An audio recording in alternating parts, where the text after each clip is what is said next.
Hoje esse programa está sendo transmitido aqui de Colonial Heights, onde eu recebo um simpático grupo de alunos brasileiros para o curso de Filosofia Política. O assunto da semana, o principal assunto da semana é, evidentemente, este conflito que surgiu aí entre as Forças Armadas e a Presidência da República. Então, vem expresso pelas declarações do general Augusto Heleno e pelo apoio que recebeu do presidente do Clube de Aeronáutica, brigadeiro Ivan Frota. Então, é claro que se existe um brasileiro que todos os outros brasileiros apoiam e aplaudem, é o general Augusto Heleno. Quer dizer, todos é modo de dizer, tem todos, exceto, né, os canalhas, os covardes e os idiotas. Eu espero, pelo bem da pátria, que essas três categorias somadas não cheguem a 10% da população. Não é isso?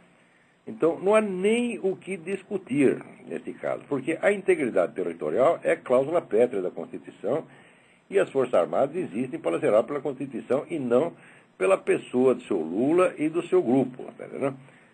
Então, aí não há discussão. O que o general falou é o certo, tinha que falar, tá certo? Cumpriu a sua obrigação de brasileiro e de oficial das Forças Armadas. E quem não gosta, que vá tomar no cu. Essa que é a verdade. Né? Agora, nesse caso, parece que o governo afinou aí, botou o rabo entre as pernas, evidentemente não quer um conflito direto com as Forças Armadas. Mas, porém, preparem-se, ele afina e é que nem a cobra, né? Que ela se enrola para dar um bote depois, quer dizer, vai estar preparando alguma. Né? Agora, enquanto está todo mundo discutindo aí o negócio da Amazônia, veja o que o governo brasileiro está fazendo passar aqui. Uma notícia da agência italiana EFE. O governo brasileiro considerará visto para os companheiros e companheiras de estrangeiros com uniões homossexuais estáveis, antes limitadas à condição de cônjuge homem e mulher, informou hoje a Associação Nacional de Estrangeiros e Imigrantes do Brasil. A entidade declarou em comunicado que o governo federal, através do Ministério da Justiça, enviou ao Ministério da Casa Civil o projeto que modifica o Estatuto de Estrangeiro para dar ao companheiro do imigrante, sem distinção de sexo, os mesmos direitos de casais heterossexuais. O documento, agora aqui é o mais importante também, o documento pretende também vetar a expulsão de estrangeiros que tenham companheiros brasileiros do mesmo sexo. Né? Isso quer dizer o seguinte, o sujeito vai aí, né, vai, o sujeito da China, do Japão, dos Estados Unidos, da França, da casa do caralho, né, vai aí, se instala no Brasil, comete um monte de delito, daí arruma um traveco, tá certo? E pronto, arruma um companheiro traveco, vive lá com o traveco 3 meses, 6 meses, 5 meses, porque a tal da união estável não está definida, né? Quer dizer, um relacionamento de 20 minutos pode ser uma união estável. Arruma lá um traveco e daí não pode mais, né, expulsar o sujeito do território nacional e nós vamos ter que aguentá-lo. E o coitado do traveco vai ter que sustentar o desgraçado. Né? É isso que vai dar. Agora, notem bem, o importante aqui, sempre tem, nessas horas, que as pessoas que são cristãs, moralistas, etc., elas ficam, vamos dizer, assustadas com a promoção do homossexualismo. Mas, olha, por baixo da promoção do homossexualismo tem um treco muito pior. Mas muito pior, que não tem nada a ver com sexo, que é a adoção dessa nova técnica legislativa, que através de mudanças de regulamentos administrativos, você consegue fazer passar leis que, se fossem discutidas no parlamento, jamais passariam. Então, no caso, você sabe que no Brasil não existe o casamento gay. Ora, ele não existe, mas ele começa a ser fonte de direitos. Ele funcionando como fonte de direitos, ele informalmente já existe. Tá certo? E mais tarde, a lei não terá como negar retroativamente esses direitos já existentes. Quer dizer, através deste truque, o casamento gay passa a ser oficial no Brasil, sem precisar ser lei, sem precisar ser discutido no parlamento, nem coisa nenhuma. Note bem, outro dia eu escrevi que este tipo de coisa é a técnica legislativa mais usada no mundo de hoje. Isso foi inventado, né, por engenheiros sociais e planejadores da ONU, da nova ordem mundial, que são muito espertos e que já aplicaram isso até em casos mais graves, como, por exemplo, aquele da poligamia na Inglaterra. Na Inglaterra, evidentemente, não existe casamento poligâmico. Tá certo? Se um deputado né, aparecer lá na Câmara dos Comuns, na Câmara dos Lordes, com um projeto de poligamia, eles vão bater nele. Então a poligamia jamais seria aprovada na Inglaterra. Então o que fizeram? Pegam um departamento, que é o departamento lá da Previdência Social, né, e a Previdência Social baixa lá uma mera portaria, que não será discutida, né, que vai ser o fato consumado, determinando que o sujeito que tem casamento poligâmico, ele receberá uma pensão para cada uma das esposas. Tá certo? Então, o casamento poligâmico não existe, mas é fonte de direitos. Como a coisa não pode ser fonte de direitos, sem mais dia, menos dia, virar um direito de elemento, então fica aí oficializado o casamento poligâmico, né, na Inglaterra, sem ter sido discutido. Pior ainda, num artigo de tempos atrás, eu lembrei que parcelas inteiras da administração, da segurança nacional britânica, foram transferidos para a comunidade europeia, sem que o povo sem que fosse discutido, sem que fosse nem mencionado no parlamento. Também foi uma mudança de regulamento, uma repartição. Daí, quando foram ver, 82% dos ingleses não tinham a menor ideia de que aquilo tinha acontecido. Então, essa é a técnica legislativa hoje em dia. Prestem atenção, quer dizer, vocês ficam preocupados com as discussões no parlamento, com os debates públicos. Tudo que for importante vai passar assim. E esta coisa da raposa Serra do Sol, que agora deu esse bafafá todo, mais dia, menos dia, também vai passar assim, por baixo do pano, sem que ninguém repare. Isso é a norma hoje em dia. Isso quer dizer que o sujeito falar de democracia, na situação atual, quer dizer, de uma democracia, chamada democracia de massas, onde os burocratas e administradores decidem tudo, tá certo? É uma palhaçada, não tem mais democracia nenhuma. Vamos ver que tem alguém na linha aí? Alô? Olavo? Alô? Alô, Olavo? Quem é? Aqui é o Luiz Guilherme de Campinas, tudo bom? Não ouvi o seu nome. Luiz Guilherme de Campinas, tudo Luiz bom? Guilherme, tudo bem? Tudo bem. Eu estou ligando só para duas coisinhas rápidas. Eu queria, como tem muita gente de Campinas ligando, eu queria avisar que tem um grupo que eu participo, chamado Vigilância Democrática, que é um grupo mais ou menos aos moldes do canal da Democracia Representativa, que tem dois objetivos. A curto prazo, a gente quer desacelerar o avanço comunista, né? Parar é impossível. E a longo prazo, tentar influenciar a cultura brasileira de maneira a, junto com o senhor e com outros grupos, tentar mudar isso que está acontecendo. Então, eu queria Muito bem, vão em frente, parabéns. Eu queria pedir para o pessoal aqui da região entrar no nosso site, que é www.vigilanciademocratica.org, e entrar em contato com a gente para ajudar a gente nessa tarefa. Muito bem, tem todo o meu apoio, vai em frente. E eu queria pedir também para o senhor comentar sobre os dois homens corajosos da semana, né? Que é o general Heleno e o Papa, que foi lá na ONU, falou umas verdades, além de ter batizado um muçulmano. Eu queria que você comentasse tanto do Papa quanto do general Heleno, que defendeu as fronteiras nacionais. Acabei de falar do general Heleno, do Papa vou falar daqui a pouquinho. Ok, obrigado. Obrigado eu. Agora aqui, o Luiz César Andrade me manda aqui um e-mail dizendo o seguinte, que o artigo 5º da Constituição Federal, que diz que inciso 23, que diz que a propriedade atenderá à sua função social, que de fato isso é um truque, que com isso o nosso sistema legal confere a esses grupos de interesse legitimidade para tomarem a posse de terras de jeito honesta por meios violentos, truculentos e desonrosos. Mas o artigo, você tem toda a razão, Luiz César, o artigo foi feito exatamente para isso. Né? Quer dizer, a lei já faculta o exercício do crime. Agora, os métodos de mudança legislativa e política que os caras têm hoje são de uma sutileza e de uma malícia que dá vontade de bater. Você vê, por exemplo, quando o governo Fernando Henrique começou a dar dinheiro para o MST, tá certo? Sem que o MST tivesse existência jurídica, qual é a consequência disso? Quer dizer, não é só que é uma coisa ilegal, você dá dinheiro do governo, dinheiro do contribuinte, para uma entidade que não existe. Acontece o seguinte, como a entidade não existe, ela não precisa passar recibo. Ela não tem responsabilidade sobre o dinheiro que ela recebe. Quer dizer, não pode ser processado se fizer mau uso do dinheiro. Ou seja, esse é um dinheiro que o governo dá e não pode pedir satisfações. Mais recentemente, o seu Lula isentou as centrais sindicais de fiscalização pelo Tribunal de Contas. O que é isto, meu filho? O que significa isto? Não é só o problema do dinheiro, não. O problema é que você está criando, vamos dizer, uma nova estrutura de poder que está acima do Estado, à qual o Estado tem que servir. Isto foi exatamente o que se fez na Rússia com os sovietes. Os sovietes eram sindicatos rurais que não tinham existência legal. Só que, aos poucos, eles foram assumindo funções das prefeituras, de tal modo que, quando você chegar numa cidade do interior da Rússia e precisar de um papel, de um documento, a prefeitura não conseguia fazer, era só o soviético que resolvia, porque era ele que tinha o poder e o dinheiro. Então, quando Lenin voltou da Alemanha, né, com o lema todo o poder aos sovietes, o poder já era dos sovietes. Assim como hoje, o poder já é do MST, já é das centrais sindicais.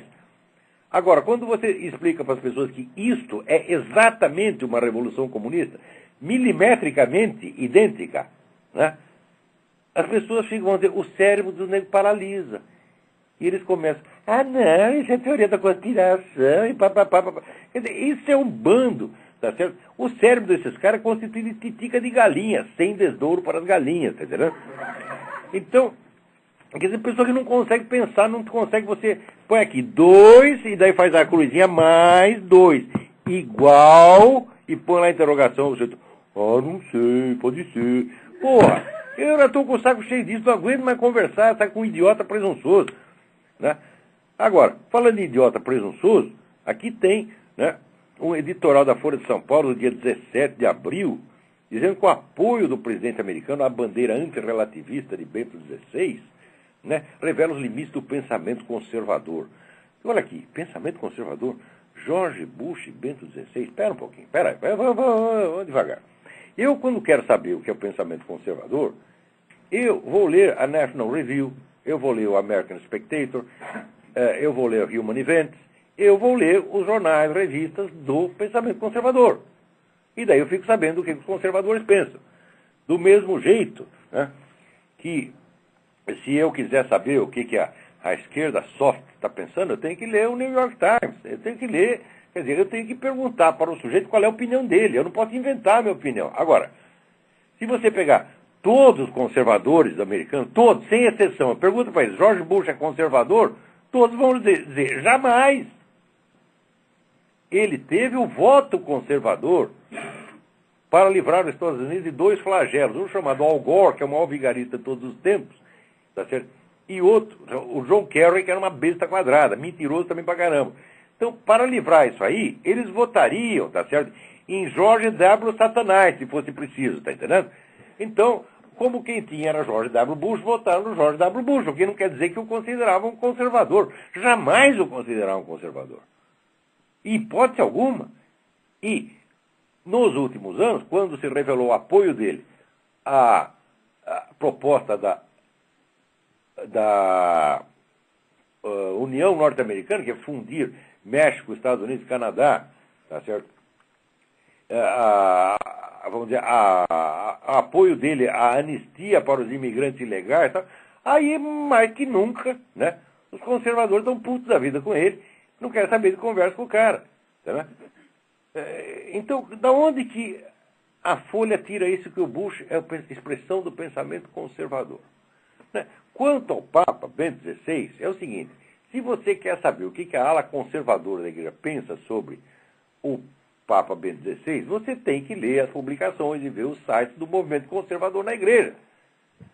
Tá certo? Então, esse site se divide em 2 tipos. Um que diz, olha, não confiamos nesse indivíduo, mas ele é o Papa, então nós vamos obedecer.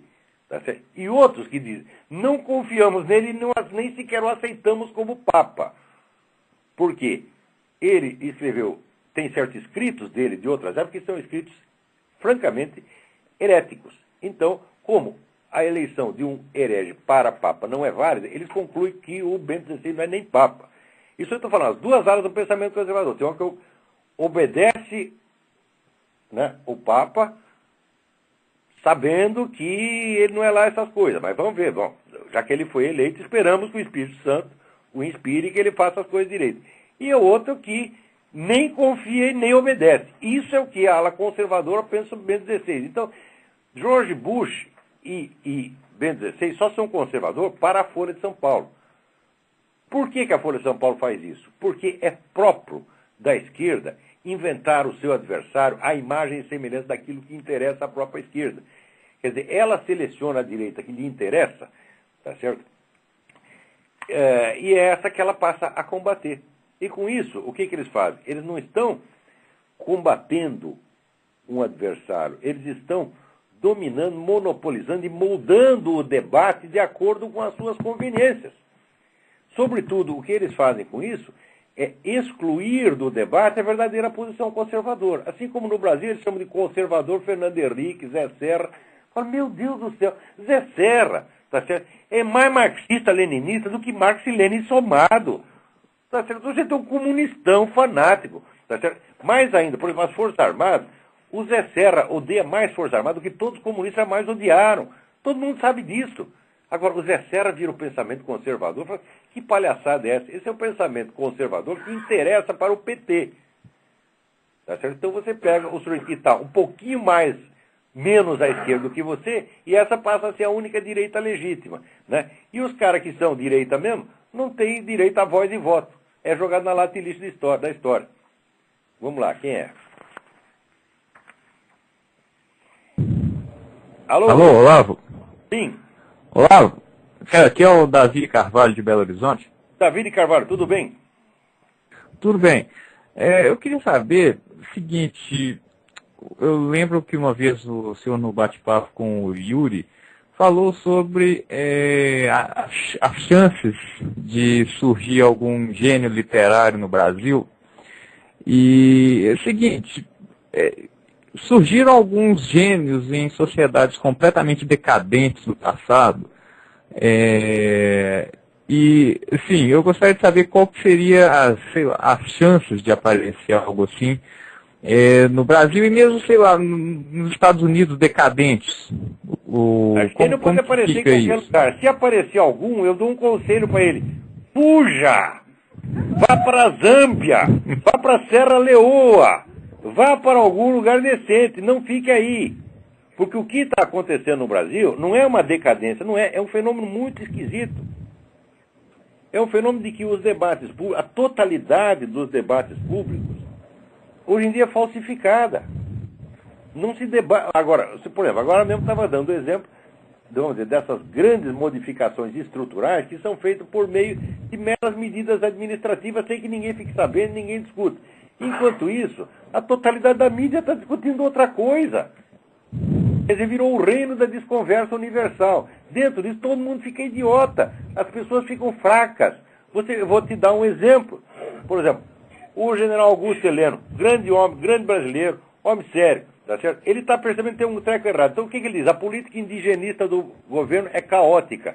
E o caótica coisa nenhuma, é uma política muitíssimo bem calculada para desmantelar o Brasil e subjugar o Brasil à ONU. Não é caótica coisa nenhuma. Agora, ele parte do princípio de que somos todos patriotas e todos queremos interesse nacional, só que uns querem defender de um jeito e o presidente quer defender do outro. Então, o que ele está? Ele não está podendo ou não está conseguindo enxergar a gravidade total da coisa. Ou se ele enxerga, ele não quis levantar o debate em público. Porque o fato é que essa coisa da Raposa Serra do Sol, isso é crime de alta traição. Isso é para tirar o sujeito da presidência a pontapé. Um chute no meio do cu é que tinha que fazer com esse sujeito imediatamente. Quer dizer, o cara quer desmembrar o território, meu saco. O que é isso, porra? E isso é para discutir educadamente? Ah, aqui discutir educadamente nada. Então, o general foi lá e disse a coisa com meias palavras. E no Brasil todo mundo discute a coisa com meias palavras. Então ninguém tem a medida certa do que acontece. Tá certo? Então virou o reino geral do eufemismo e as pessoas tomam o eufemismo como realidade. Eu vou te dar um exemplo, outro exemplo que agora mesmo eu estava comentando. Você lembra quando o Lula foi lá, comungou sem confessar, cometeu um sacrilégio, acabou de cometer o sacrilégio, declara que é homem sem pecado. Quer dizer, dois pecados um atrás do outro, quer dizer que ele não tem nenhum. Né? Quer dizer, o sujeito ofendeu brutalmente a igreja, tá certo? E daí o cardeal lá do Rio de Janeiro, do Zé Bruchard, o que faz? Ah, ele não é católico, ele é caótico. Pô, caótico caralho, eminência. O sujeito é sacrílego, o sujeito é um inimigo. Ele está excomungado, diga a verdade. Isso é excomunhão automática. Agora, o cardeal não pode ter a mesma medida. Então, o pessoal, os fiéis, não ficam sabendo a verdadeira gravidade do que aconteceu. E no Brasil, todas as discussões são assim. Então, resultado, o que você tem é um total deslocamento entre a linguagem pública e a situação de fato. Neste ambiente, nenhuma inteligência pode prosperar. O mais inteligente tiver QI 270, tá? Vai ficar imbecil também. Porque o cérebro humano, tá certo? Ele depende da informação com que você o alimenta. Se toda a informação, toda ela está truncada, está atenuada, está alterada, o sujeito vai ficar burro, você vai ficar deslizando em cima, patinando em cima da realidade sem poder andar. Então, se você é inteligente, meu filho, saia correndo, vá para algum lugar onde pelo menos você tem informação, onde você fique sabendo o que está acontecendo. Aqui nos Estados Unidos, é de mentirosos, mas aqui você consegue saber as coisas. No Brasil é impossível. Mas, bom, e aquele que, porventura, pegar digamos, um programa de estudos e sabe ler inglês e acompanha as notícias no exterior, ele vê que o que está acontecendo aqui no Brasil é uma palhaçada e ele vive amado. Não é tão fácil. Você não pode isolar uma alma do ambiente cultural total. Para fazer isso, você precisa ser um super-homem. Precisa ser uma seta. Você está entendendo? Quer dizer, esse é um desafio interior. Veja que eu o enfrentei 40 anos atrás, quando a situação não estava nem um centésimo do que está hoje. E sofri como um cão. Então eu vejo com a situação hoje, tá certo? Que sou gente tem uma vontade de ferro, sou o nego mais persistente que eu conheço, tá certo? Chego a ser obsessivo, tá certo? Eu aguentaria hoje falar, não, eu pediria pinico, tá certo? Porque hoje, se você começa a pensar umas coisas diferentes, você não tem nem com quem conversar. As pessoas, e se for conversar, a pessoa não entende o que você está falando. Pois olha, se explicar mais claro do que eu me explico, com toda a experiência que eu tenho, com 40 anos de jornalismo em língua portuguesa nas costas, né? Explico tudo direitinho, as pessoas não entendem, saco. Agora você imagina um jovem de 18 anos, né, tentando conversar com a namorada, ela já começa a olhar ele esquisito, tá certo? E daí...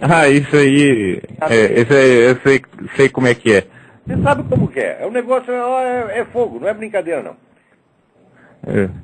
Bom, eu tenho uma pergunta final. Ela pode ser meio cabeluda. Eu não sei sozinho, isso não dá, Davi. O que tem que fazer é o seguinte. Se você conseguir formar grupos de pessoas afins, daí você pode se fortalecer. Mas acontece que no Brasil, veja o tamanho do Brasil, né? Se você pudesse reunir as pessoas, você pega as pessoas de maior talento e que tem maior sinceridade, você vê mais pureza de intenção, etc.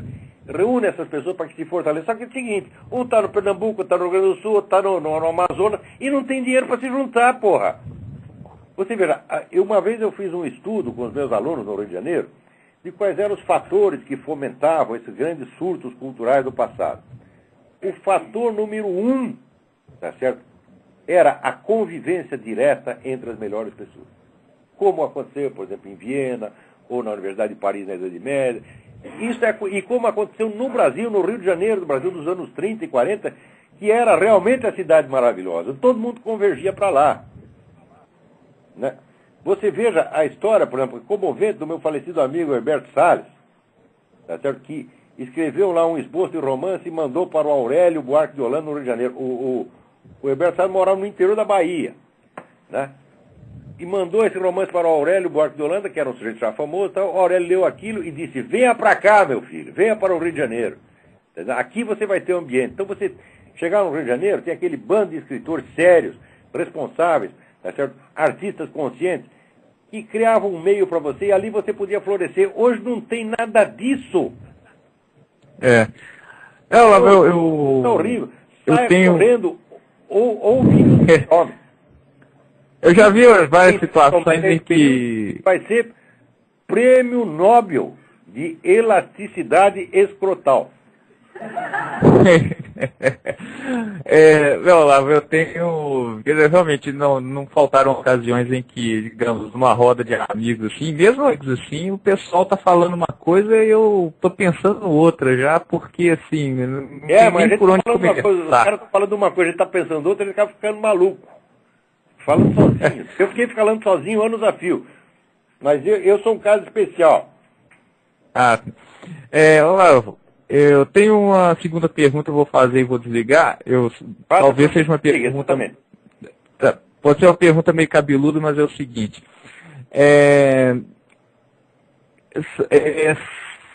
Tem o Duns Scotus na Idade Média lá. Ele fez uma obra mais ou menos contemporânea a São Tomás de Aquino. E muitos dizem que essa obra do Duns Scotus ela é, digamos, um início de heresia e que ela se desvia da visão da igreja. Eu vi o Mário Ferreira dos Santos diz que ela é complementar a São Tomás de Aquino. Também acho. Eu queria que o senhor desse uma comentada nisso, não, porque realmente eu vi uma visão de algum grupo católico, sincera, opinião sincera de que o Duns Scotus seria algo herege. O senhor poderia comentar isso, por favor? Obrigado e tchau. Vamos ver se eu consigo explicar isso aqui em 5 minutos. Né? Bom, a principal diferença entre Santo Tomás de Aquino e Duns Scotus é que, para Santo Tomás de Aquino, as essências dos entes são essências das espécies. E a diferença de um ser, de um exemplar dessa espécie para outro, é uma diferença física e numérica. Ao passo que John Duns Scotus admite a existência de uma essência individual, que ele chama esseitas. Quer dizer, não é só a essência da espécie, é a essência do indivíduo. Eu digo, olha, as duas perspectivas são possíveis, e elas, de certo modo, se complementam. Né? John Duns Scotus dizia que se não existisse a essência individual, a salvação da alma seria impossível. E eu acho que ele não estava errado, não. E nunca houve, de fato, um confronto efetivo entre essa ideia dele e Santo Tomás. Então, eu acho que é melhor tirar o melhor proveito dos dois. Né? O John Duns Scotus, quando chamaram ele Doutor Sutil, tinha toda razão, porque, de fato, é um sujeito capaz de perceber assim, nuances que, por pouco, ninguém percebe. Tá entendendo? Mas ele sabe notar isso. É um grande filósofo, é um gigante da filosofia e é um membro da igreja e só ajudou a enriquecer o pensamento cristão. E quem acha que é herege, já vai lamber sabão, vai. Ele está querendo procurar heresia aí, que é isso?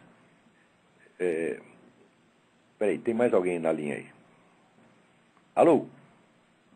Você tem tanta heresia por aí, tá heresia sobrando, você ainda tem que ficar procurando. Boa noite, Olavo. Boa noite. Ricardo. Ricardo? Isso, de São Paulo. Tudo bem? Tudo bem? Olavo, eu ia te perguntar de filosofia, mas não adianta, vamos deixar para outro dia. A Revolução Comunista, ela me inculca mais. Olavo, falando estrategicamente, onde você acha, porque você estava comentando até agora há pouco, né, da dificuldade de você organizar um movimento que queira ter uma dimensão política num determinado pensamento e tal. Mas onde você acha, nessa revolução que esse pessoal está montando hoje, onde você acha que estão os principais focos ainda de resistência no país? E como é que esses focos eles podem ser trabalhados estrategicamente para segurar um pouco a velocidade desse movimento? Foco de resistência somos nós. Mesmo espalhado pelo território nacional. Tem poder, tem dinheiro, tem organização política, tem coisa, e somos nós. Não é uma resistência política, é simplesmente uma resistência existencial e humana. Que esse é um direito que os caras não podem nos tirar. Você está entendendo? Que eles podem nos forçar até a obedecer, mas a respeitá-los não. Tá certo? No nosso coração nós sempre vamos estar repetindo, esses caras são uns bosta, nós não os respeitamos, tá certo? Eles podem até nos mandar pro gulag, fuzilar, quer dizer, pode dominar o nosso corpo. A nossa mente, a nossa alma, não. Essa é a única resistência que existe, a resistência da alma humana. Eu entendo, Olavo, mas, por exemplo, como é que você vê o judiciário brasileiro, o exército brasileiro hoje em meio a tudo isso? Olha, já faz 3 anos que eu estou fora daí, tá certo? Eu acompanho as coisas até onde eu posso, por informações que o pessoal me envia, recebo muita carta e tal. A minha capacidade de diagnosticar aí é limitada, e ela diminui a cada dia. Né? Uhum. Mas eu acho que, por exemplo, esse episódio aí do negócio do Raposo Serra do Sol foi o aglutinador das Forças Armadas. Os caras perceberam primeiro. Eles tomaram consciência de que eles têm força, de que eles podem calar a boca do presidente da República. Mas se eles podem fazer, eles podem fazer muito mais. Tá certo? Segundo, é importante reparar que no Brasil, da minha experiência brasileira, eu vivi 58 anos nesse país, estudei coisa pra caramba aí. Eu só encontrei verdadeiro patriotismo entre os militares, porque eles têm consciência histórica. Eles contam a história do Exército, sabe que a história do Brasil começa na Batalha de Guararapes, a história do Brasil é a história do Exército Brasileiro. Quer dizer que o coeficiente de patriotismo entre os militares é enorme, incalculavelmente maior do que entre os civis. E eles têm consciência disso e se sentem um pouco isolados por isso. E daí uma certa desconfiança com relação ao elemento civil. Tá certo? Então, muitas vezes, eles mesmos não se dão conta do seu próprio valor. Sim. Não, quer dizer, com toda essa campanha de difamação que teve contra as Forças Armadas, que inventaram crimes inexistentes, até inventaram crimes inexistentes para sujar a reputação das Forças Armadas, que foi uma coisa covarde, filha da puta, canalha, que eu vi os caras inventando essas coisas, meu Deus do céu, né? Pessoas que eu conhecia, que eu sabia que a pessoa morreu de velho na Europa, está lá na lista das vítimas da ditadura, eu vi isso aí com meus próprios olhos, pô. É uma coisa nojenta o que fizeram, tá certo? Então, Olavo, será que já tem muitos ferolas lá? Hã? Será que já tem muitos ferolas? Peraí. Eu mesmo vou me confundir, peraí. O ferola. Hã? O ferola. O ferola, que foi naquele congresso da Bolívia. Pois é, mas aí eu vou chegar aí, peraí, exatamente. Tem muitos? Vai lá, continua, Olavo. De tanto levar porrada por um lado, daí por outro lado a esquerda chega com oferta de um pseudo-nacionalismo constituído apenas de anti-americanismo. Tá certo? E aquele negócio de tanto apanhar, né? Você leva um afago, você cede. Então a esquerda usou com as Forças Armadas essa dupla técnica. Uma porrada e um queijo, um choque e um queijo. E muita gente nas Forças Armadas, inclusive o Brigadeiro Ferola, caiu nessa. Gente boa, honesta, nunca duvidei que fossem pessoas honestas. Tá certo? Mas cai nessa conversa. Agora, com esse episódio da Raposa Serra do Sol, eles talvez tenham a chance de perceber quem é o verdadeiro inimigo. Porque o problema aí não é Departamento de Estado, não é Estados Unidos, chama-se Nações Unidas. Tá certo? E Nações Unidas é a mesma que quer desmantelar o território brasileiro, é a mesma que quer dissolver os Estados Unidos num negócio chamado União Norte-Americana. México, Canadá e Estados Unidos. É a mesma. Então, se você fica com um negócio de anti-americanismo, você fica batendo naquele que seria o seu aliado, enquanto isso o inimigo vem e come os dois. Eu espero que as nossas Forças Armadas tomem consciência de que é isso que está acontecendo. Mas eu não posso garantir que vão tomar. Espero que sim. Agora, o patriotismo desses caras jamais duvidei. Alguns dos melhores brasileiros que eu conheci estão nas Forças Armadas. Eu tenho muitos amigos. Outra coisa, ainda tenho algumas esperanças. Tem que falar que nem o Bolsonaro nesse discurso maravilhoso aí. Me mostre lá um coronel, um capitão do tempo da ditadura militar que saiu de lá rico. Eu lembro que naquele tempo tinha o ministro Andreasa, que era ministro das Obras Públicas, todo mundo dizia que o Andreasa metia a mão no dinheiro público. Todo mundo falava isso. No meio jornalista, todo mundo falava isso. Quando o cara morreu, a família não tinha dinheiro para enterrar o fulano. Tiveram que fazer a coleta para enterrar o coronel. É isso aí, Olavo. Eu vou desligar. Ó, só deixa eu te dar uma boa notícia, viu? De vez em quando tem uma boa notícia. O Alaor Café foi aposentado compulsoriamente. Ah, que maravilha, que maravilha. Eu acho que algumas pessoas já tinham que ser, né, aposentados previamente, quando nasce. Primeira chupeta, que meu filho, sua primeira chupetinha e sua aposentadoria. É isso aí, Olavo. Um abraço meu e dos seus amigos lá do Largo São Francisco, viu? Um abração, obrigado. E tchau, parabéns pela saída do Alaor Café.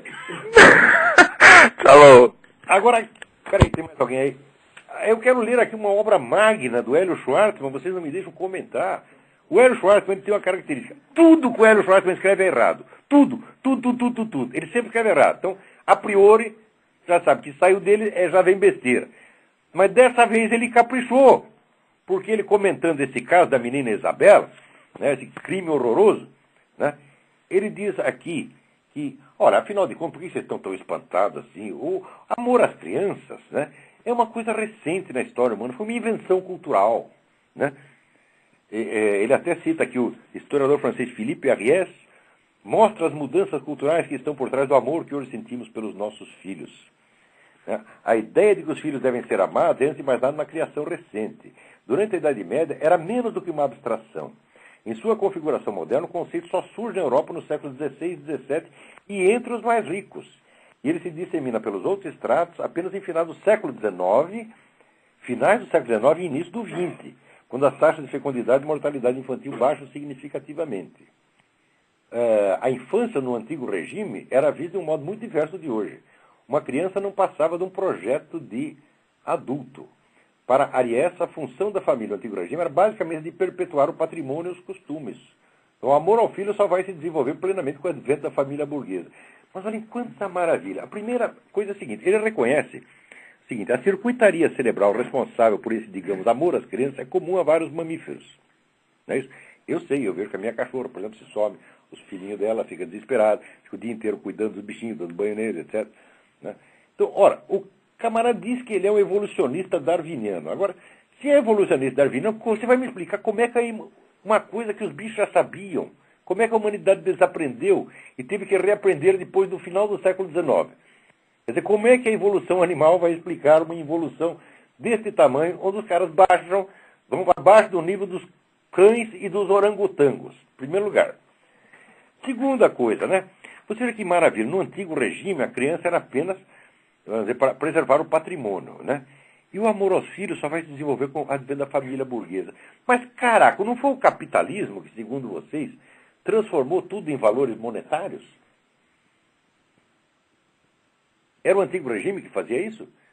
Né? E o capitalismo, então, chega e, de repente, né, ele humaniza tudo, as pessoas deixam de ser valores de mercado e passam a ser, né, valores humanos que devem ser preservados. Né? O nego está aqui invertendo tudo, fazendo uma confusão dos diabos. Né? E, além disso, a ideia de que os filhos devem ser amados é, antes de mais nada, a criação recente. Durante a Idade Média era menos do que uma abstração. Eu digo, mas espera aí. E todas essas madonas com o bebê no colo que eles pintavam, né? E aquilo que conta lá um historiador 1000 vezes melhor que o Philippe Ariès, que é o Jan Huizinga, que diz que o nascimento de uma criança era motivo para uma celebração que podia durar vários dias, era uma coisa extraordinária. E por que você vai celebrar tanto, né, o nascimento de um sujeito que não tem importância nenhuma, que é só apenas, vamos dizer, um cálculo patrimonial? Que estupidez é essa, porra? Quer dizer, o sujeito ele quer se colocar, assim, do ponto de vista científico, ele se colocar infinitamente acima dos sentimentos humanos e falar com aquela total objetividade científica. Eu digo, isso é coisa de moleque de 14 anos. Porque eu, quando tinha 14 anos, se lesse esse negócio aqui, eu ia concordar, porque eu também queria estar, né, acima, né, da mediocridade humana e encarar tudo como se eu fosse, né? Ele está lá no céu das ideias puras, observando a evolução animal, aqueles pobres bichinhos, né, evoluindo darwinianamente, e ele lá, né, analisando com frieza científica os sentimentos humanos, até o ponto de dizer que o bonito no darwinismo é justamente que não faz muita diferença se os comportamentos adotados pelos indivíduos são genuínos ou afetados. Né? O resultado tende a ser mais ou menos o mesmo. A intencionalidade e o livre-arbítrio talvez sejam conceitos biologicamente menos reais do que o direito e a teologia gostariam. Eu digo, ora, qual é o conceito biológico de intencionalidade? A biologia estuda a intencionalidade, a biologia estuda o livre-arbítrio. Aonde que você viu isto? Para a biologia, isso aí está... Né? Aonde que você... Qual é o conceito biológico disso aí? Não tem nenhum conceito biológico. Está fora completamente do domínio da biologia. Se você for esperar que a biologia confirme que você tem livre-arbítrio, porra, o que é isso? Pode esperar sentado. Né? Quer dizer, uma ciência não pode se pronunciar sobre objetos que, na própria definição da ciência, já estão excluídos do seu campo de investigação. Né? Então, como não existe conceito biológico do livre-arbítrio, A biologia não pode estudar isso, não tem nada para dizer. Então, quer dizer, o sujeito vai dizer, olha, livre-arbítrio não existe porque eu procurei em todos os livros de biologia, não encontrei. É o raciocínio do Hélio Schwartzman. Mas, como pode ser tão burro assim? Dizendo, aí não é uma questão de opinião. Você tem direito a ter opinião, claro. Mas não tanto assim. Se tudo diz que é darwinista, então você vai ter que me explicar como é que houve essa involução, como é que depois que os animais aprenderam, né, o amor às crianças, e o ser humano miraculosamente desaprendeu e depois, mais miraculosamente ainda, reconquistou culturalmente. Claro que tem por trás de toda essa argumentação idiota o famoso erro que o Edmund Husserl chamava o psicologismo. Quer dizer, o psicologismo é você confundir a presença mental de uma informação com a realidade dessa informação. Quer dizer, não é porque um certo dado é uma descoberta cultural que ele é só um elemento cultural. Porque culturalmente, algum dia, algum troglodita teve que descobrir que 2 mais 2 dá 4. Isso não quer dizer que foi só a partir desse dia que passou a dar 4. Né? Culturalmente, um dia, um sujeito chamado Pitágoras somou lá os quadrados dos catetos e viu que era igual ao quadrado da hipotenusa. Isso não quer dizer que antes não fosse, meu filho. Quer dizer, mesmo que uma certa possibilidade humana tenha sido culturalmente descoberta a partir do dia X, não quer dizer que ela só existisse a partir daquele dia. Quer dizer, você está confundindo, né, a estrutura humana com a sua descoberta pela cultura. Quer dizer, é uma coisa tão elementar. Agora, esse conselho editorial da Folha é assim... É uma reunião, assim, uma assembleia de jumentos, que é uma coisa... Né? Ó, outro argumento aqui do Hélio Schwartzman, né? Que ele está falando, não podemos erigir absolutos nem para a lei, nem para o pensamento. E ele mesmo acaba dizendo, eu não sou relativista absoluto. Falo, não.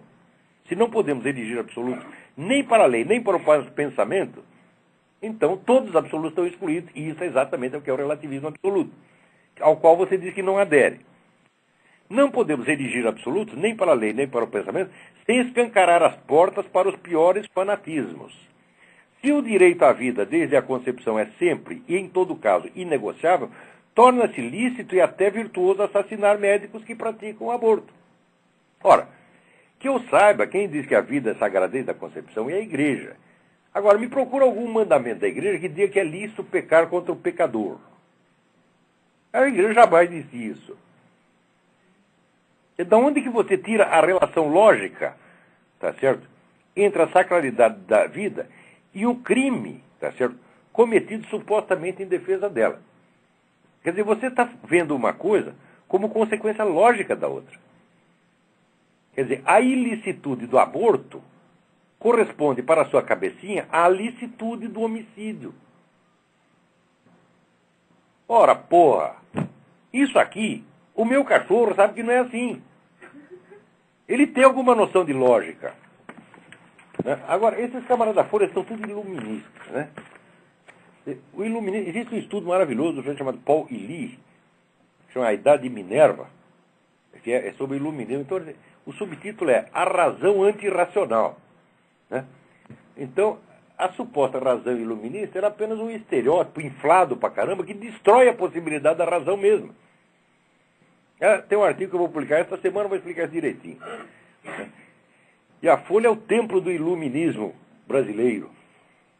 Agora, aqui tem um debate muito interessante, aqui não tem nada a ver com isso, mas no site, grupo de discussão A-Albionic, apareceu uma coisa que eu gostaria de lembrar a você. Tem coisas que são tão óbvias, e tão conhecidas, que a gente nunca pensa nelas. Né? Então aqui, um sujeito estava lá falando mal de Israel, disse... Israel manteve uma das mais longas ocupações na história moderna, controlando o destino de 2 milhões de palestinos. Daí o outro lembra o seguinte, o interlocutor lembra a seguinte coisa. Todos os territórios dominados pelos muçulmanos, fora dos limites estritos da Arábia Saudita, todos, sem exceção, foram conquistas militares. Os muçulmanos não descobriram nenhum território, não ocuparam pacificamente nenhum território. Foi todo o Império Muçulmano foi conquista militar. Então, se a conquista militar é ilegítima, então eles é que têm que desocupar. Entre outras coisas, eles tomaram o território do quê? Dos judeus. Tomaram o território dos judeus, tomaram o território dos cristãos, tomaram... território dos hindus, etc. Então isso aí, seja você pró-Islã ou anti-Islã, isso aqui é um fato histórico e não tem como negar. Agora, só mais recentemente, só no século XX, foi que o Islã começou a se expandir através de um segundo meio que não é militar, que é a imigração. Mas a imigração é calculada como um instrumento de ocupação também. Então, quer dizer, por que só o Islã pode ocupar militarmente os lugares e Israel não pode? O que é isso, porra? Mas é uma coisa tão óbvia. Pô, eu mesmo que estudei isso anos a fio, nunca tinha lembrado de pensar isso. Não existe território islâmico fora da Arábia Saudita que não tenha sido ocupação militar. Isso abrange até a Europa. Se não tivesse expulsado os caras de lá, eles estavam até hoje. Na Portugal, na Espanha, no sul da França, etc, etc. Aliás, com o negócio de escravidão também. Esses foram os campeões da escravidão universal, que desde o século 7, 8, eles já estavam escravizando gente na Europa.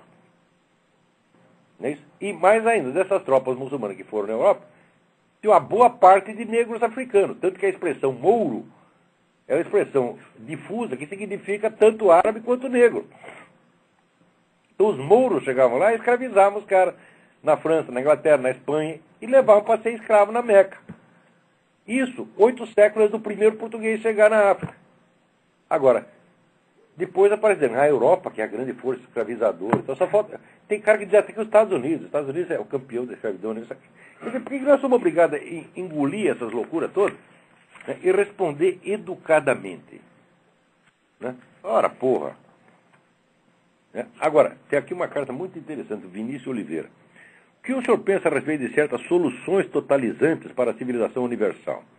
Antes no Brasil só se conhecia o comunismo e o nazifascismo, mas hoje, em termos de fragmentação, começa a despontar no universo underground da internet, em pequenos sites e blogs, uma miríade de propostas totalizantes para salvar o mundo. E eu acho que tem que internar todos os seus autores. O sujeito para mim falou em solução global. Você fala solução global, eu saco do meu rolo de papel higiênico. Porque eu sei que vem merda por aí. Ninguém tem capacidade para solução global, para coisa não. A solução é local e limitada por definição. A solução do que quer que seja. Agora, no Brasil, todo mundo tem que ter no mínimo um projeto de Brasil. Você é candidato a vereador em São Tomé das Letras. O que pergunta para ele? Qual é o seu projeto de Brasil? Quer dizer, o que é isto? Né? Quer dizer, a ideia de soluções globais é a base do pensamento totalitário. Quer dizer, o que é um totalitarismo? É um projeto total, que abrange todos os setores da vida humana. É uma coisa que ninguém tem o direito de fazer e ninguém tem o direito de querer fazer. E se você quer buscar a solução, busca a solução para o seu problema. Tá entendendo? Agora está aqui. Há quem pense que o mundo deve ser totalmente islamizado, segundo as doutrinas de René Guénon e companhia, aos que propõem o cristianismo ortodoxo como solução universal, os católicos de sempre, além das combinações esdrúxulas que mesclam nazismo, islamismo, nazismo, budismo e islamismo. Tem o tal do Alexandre Dugin, que é o sujeito que inventou o nacional-bolchevismo. O nacional-bolchevismo junta comunismo, fascismo, né, islã e a direita católica, e junta tudo isso e diz, vamos ferrar com os Estados Unidos. Né? E criar aqui uma civilização global. Então é tudo louco, porra. Agora, até o pessoal libertarian, né? Quer dizer, tem a utopia da abolição geral do Estado. E o que é tudo isso, minha gente? É mentalidade revolucionária.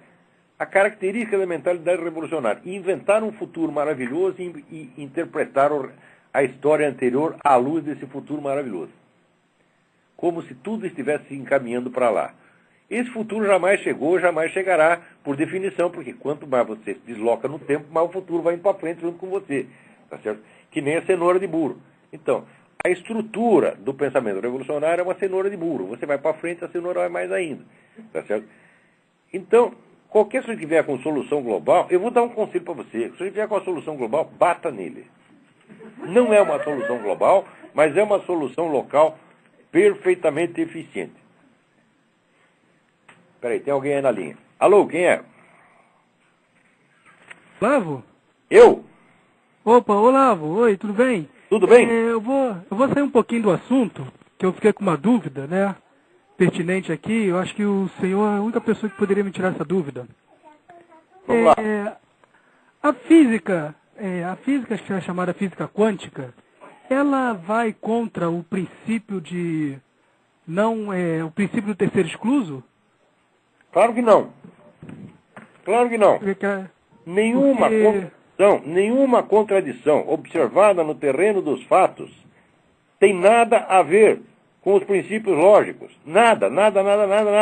O universo está cheio de contradições. Cheinho. Sim. Contradições, polaridades, etc.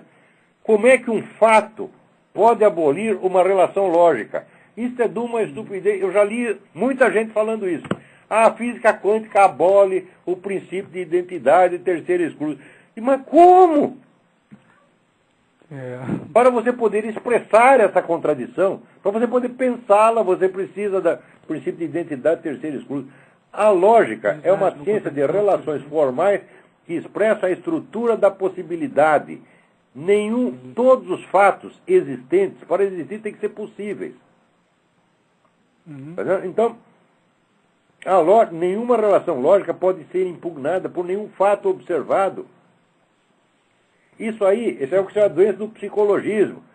Leia Edmund Husserl, As Investigações Lógicas. É um dos livros mais difíceis que eu já vi, mas é um livro altamente recompensador.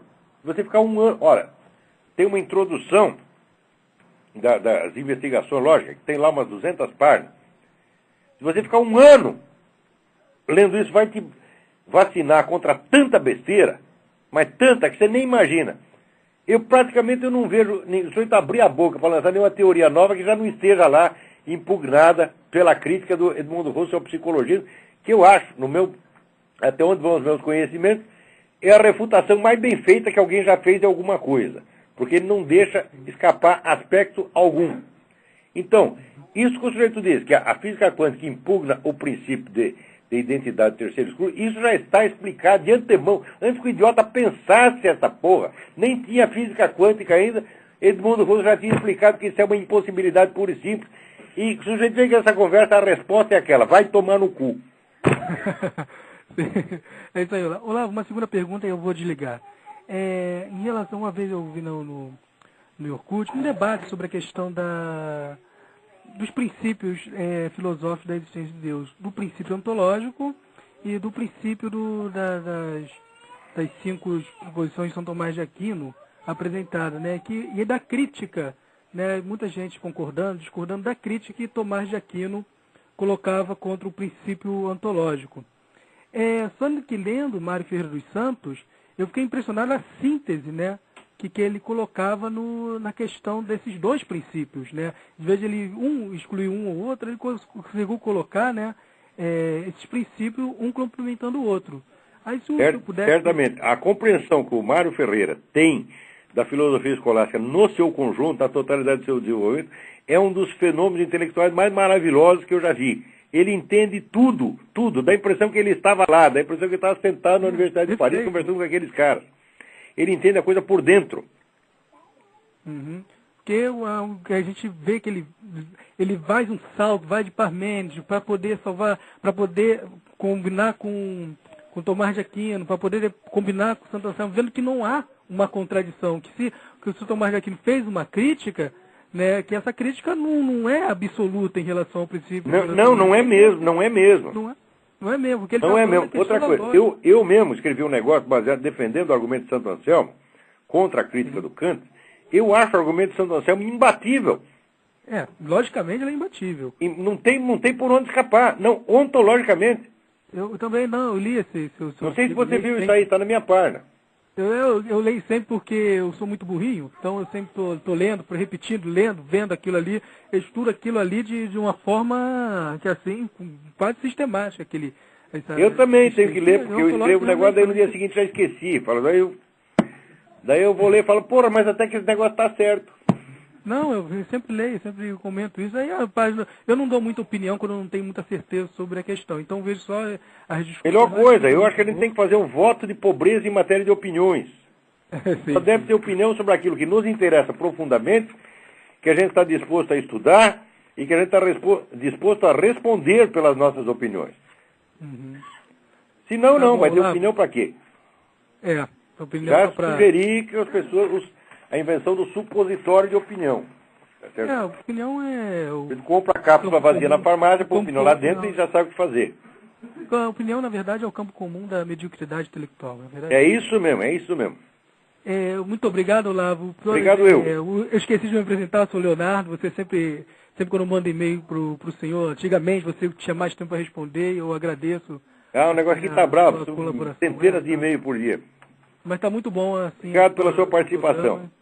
Tá, obrigado, Olavo. Um abraço. Obrigado eu. Agora aqui o Michel Forker me pergunta o que quer dizer essa expressão bodrapo que eu usei no Jardim das Aflições. Je vous laisse de bodrapo, eu vos deixo em maus lençóis. Isso foi dito pelo Gurdjieff, né? O Gurdjieff, aquele guru, temível gozador cósmico, tá certo? Fazia todo mundo idiota, né? Tinha lá um bando de discípulos que acreditavam em tudo que ele dizia, obedecia o cara cegamente, né? E daí, na hora que ele estava para morrer, ele reúne os discípulos e disse, eu vos deixo em maus lençóis. Je vous laisse de bodrapo. Vocês estão... Quem mandou acreditar em mim? Agora estão ferrados. E aí esses caras são os gurus do mundo moderno. Ai, meu saco. Falando nisso, peraí, tem mais um telefonema. Vamos ver se dá tempo de atender. Alô? Alô, Olavo? Eu? Aqui é Dante, de Caruaru, Tudo bem, Dante? Nós vemos acompanhando o seu trabalho desde a época que você fazia cursos e publicações sobre astrologia. Sim. E vemos no seu site que você elege como gurus alguns autores de base metafísica e pressupõe que você certamente já tenha lido os livros ou algumas obras do próprio italiano Júlio Evola. Partindo do entendimento de autores como Júlio Evola, René Guénon, Fritjof Schuon e outros afins, como é que você fala hoje em nome de uma direita ou em nome de uma perspectiva conservadora, diríamos, se essa escolha viria inexoravelmente por baixo, ou seja, em cima de concepções democráticas, à medida em que esses autores, da qual você, de certa forma, já deve ter colhido subsídios, entende que a solução nunca poderia vir de baixo e sim de cima, particularmente no caso do Júlio Evola, que defende um resgate da religião tradicional do Império Romano. Como é que, em poucas linhas, no tempo que nos resta aí, você poderia falar sobre isso? Desligo aqui, ok? Muito interessante a sua pergunta. Mas, em primeiro lugar, quando eu digo que o sujeito é meu guru, quer dizer que eu aprendi muita coisa com ele. Não quer dizer que eu siga todas as suas recomendações. Mesmo porque a pluralidade, como diz a Bíblia, a variedade dos conselheiros é que leva à sabedoria.